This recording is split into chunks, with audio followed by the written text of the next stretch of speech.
This is essentially what the video is all about. I'm just getting prepared really, and just showing you what I'm doing to get prepared to putting it all back together again. So I've had that rear subframe sandblasted, powder coated, same with the crash bar. Rear knuckles, back plates, all sandblasted and powder coated. Those side trailing arms and the brackets are brand new. That sway bar is brand new. Tank straps over there, brand new. The rear struts, springs, shocks, top mounts, so that's all Ford, brand new.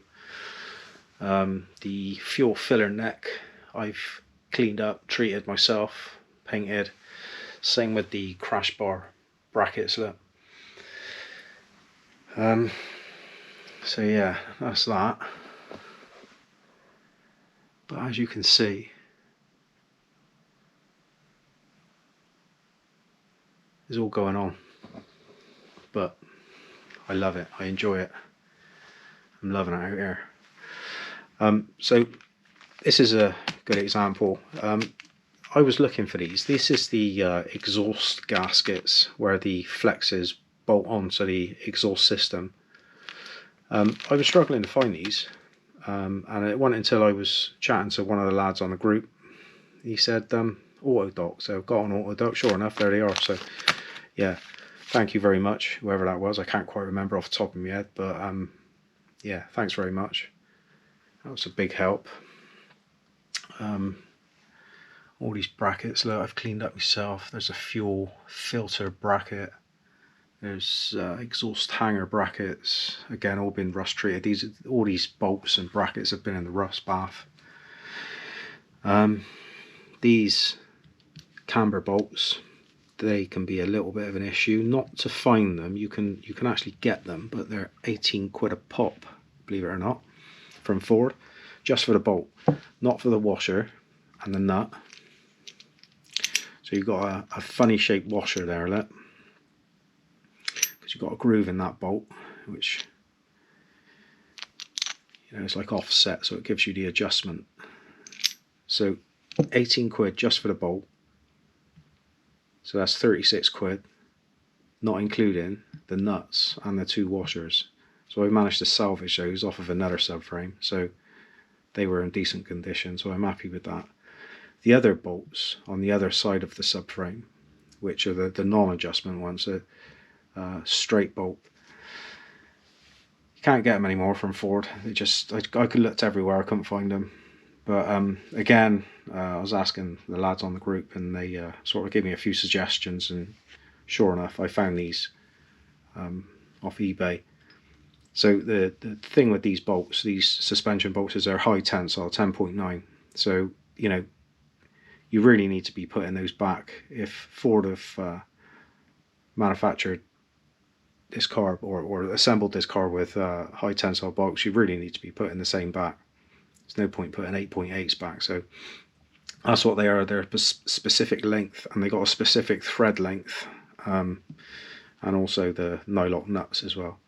So, but you know, these were minimal cost really. I think the bolts are like a £5 a piece, and then I got a bag of 10 nuts or what have you. It's you know, it's minimal really, but if you went to Ford, I expect they would be charging quite a bit of money for those. So anyway, yeah, this is all my bits I've got laid out. That I haven't given names yet, but I might do. I've marked them all up. A bit sad, I know, but I just want to be absolutely sure I've got everything ready to go when I do actually start putting this thing back together. There's the rear wheel hub assemblies, SKF, 100 quid a piece last time I looked, again from Autodoc. There's the carbon canister, that fuel, that rubber pipe there deteriorates. There's the old one there, look. So I thought I'd put a new one of those on. I saw it. So clips and fasteners. There's the rear calipers, brake calipers, all treated. They were new, going back, new refurbished, going back in 2021, and I've cleaned them up again since.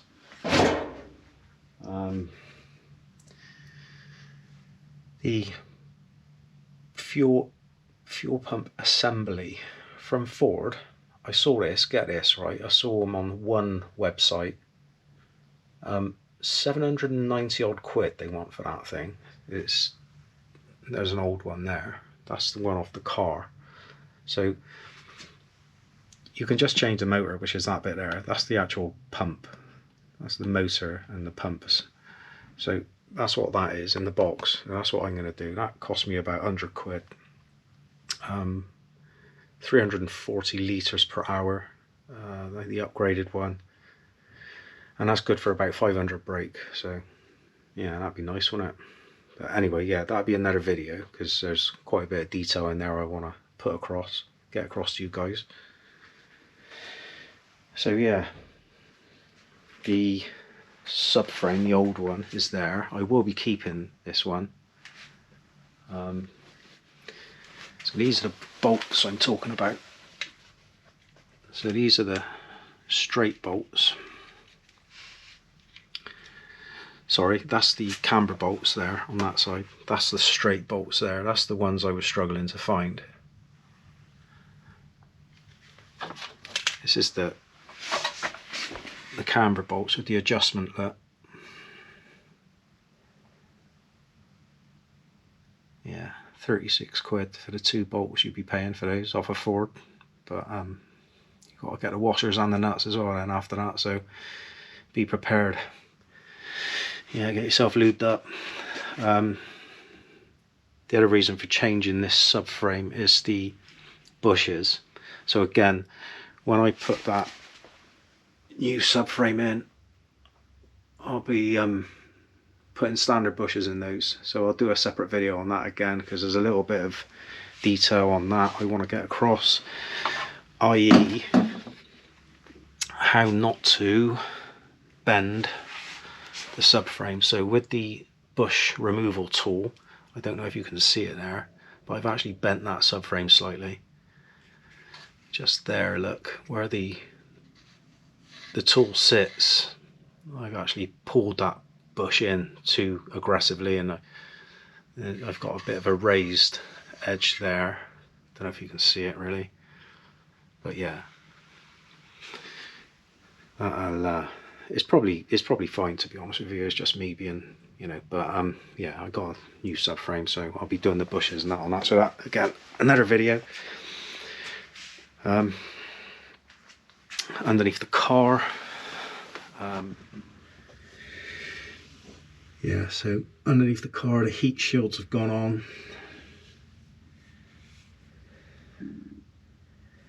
and fuel lines and the brake lines have been replaced from the midsection back.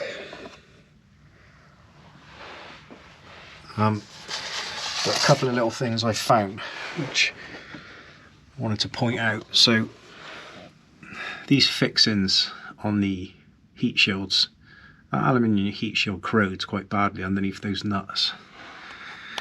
Those nuts are like a tin nut, aluminium corrodes behind there. So what I've done is I've bought another heat shield.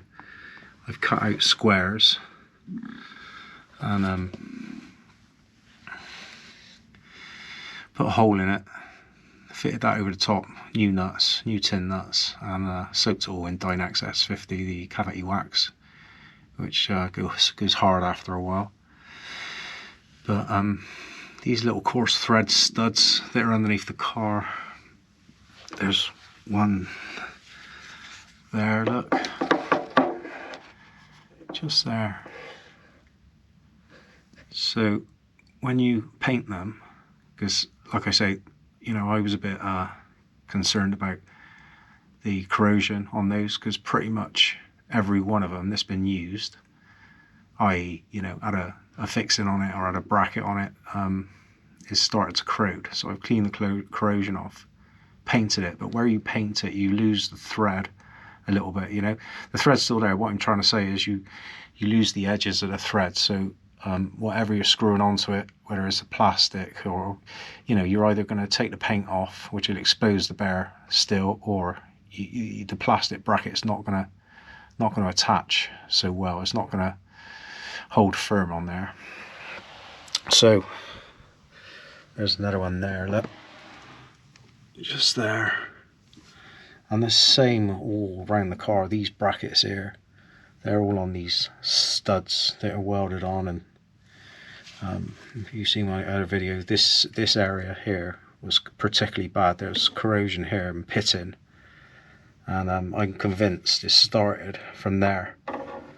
So the corrosion started in there, and it's just spread out basically onto that chassis rail, onto the side of that chassis rail. So yeah, basically what I'm getting around to saying is, what I've done is I've used Tiger Seal. I've put Tiger Seal in the centre of these brackets. I've put a clamp on and fitted it all, obviously, pushed it onto the stud and clamped it, let the Tiger Seal go off, and that seems to be a really good repair. That seems to have gone off solid, and they're holding firm. So that's all the ones under the car as well. So yeah, the brake lines are all back in almost. I had a little bit of an issue. I fitted that brake line in slightly the wrong position. I went too far over to the right across here, which meant that one would have clashed with the fuel filler pipe. So I've had to reroute that. And as a consequence, now that pipe is a little bit long, so I need to make the end off on that one again, but it's no big deal. That's fine.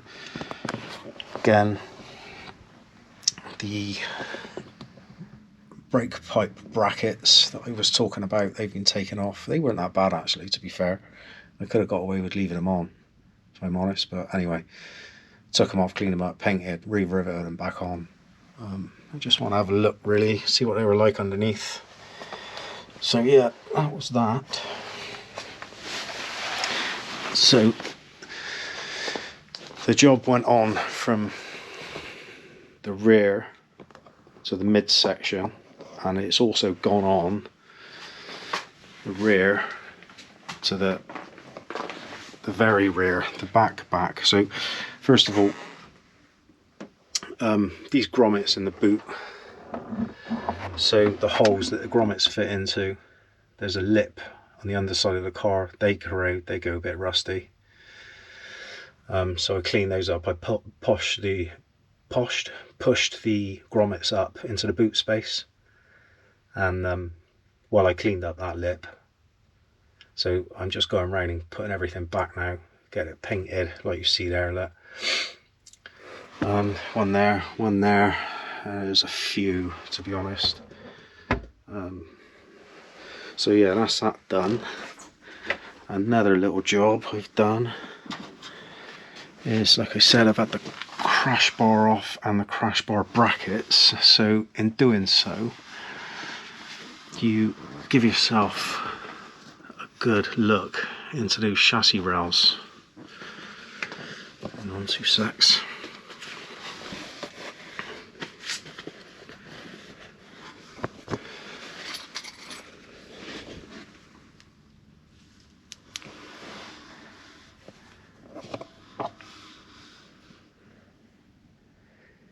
Yeah,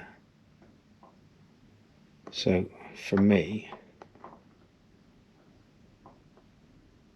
that's quite reassuring. So I know the rear chassis rails don't usually suffer that much. They're not usually, but it's an indication, you know, it gives me a good indication that the inside of these chassis rails are pretty good. Wouldn't mind getting an endoscope, really, a decent one. I got a cheap one, but image quality is so poor. Wouldn't mind getting a decent one and then having a look through the rest of the chassis rails. But you know, this is what I'm saying. Things just go on and on, really. But this is a good example, this car, and I know it's a common blue, but there's not a lot of corrosion on this thing at all, so I think it's worth saving. All up behind these carpets here, I want to try and cavity wax around by the back of the back wheel arch where it meets the bumper. That's another common spot, so I'm going to get the old Dynax S50 lance up inside there as much as I can. So this area here I'm talking about, you guys probably fully aware this is another troublesome area on these, so I've treated it from that side, as you can see. But this is actually, in this area here, this is actually double skin, so this is hollow here, and this is usually where they go, around about this area. So I want to do what I can to get some cavity wax inside there, just as a precaution really, preventative maintenance, like I keep saying. But yeah, this is where I'm at the moment. It's quite busy, but I love it. I'm enjoying myself out here. There's a lot to do, but I get right into it. Like I say, the fuel pump assembly, that's probably going to be the next video, to be fair, because that's one of the first things I want to get back on the car when I start refitting stuff.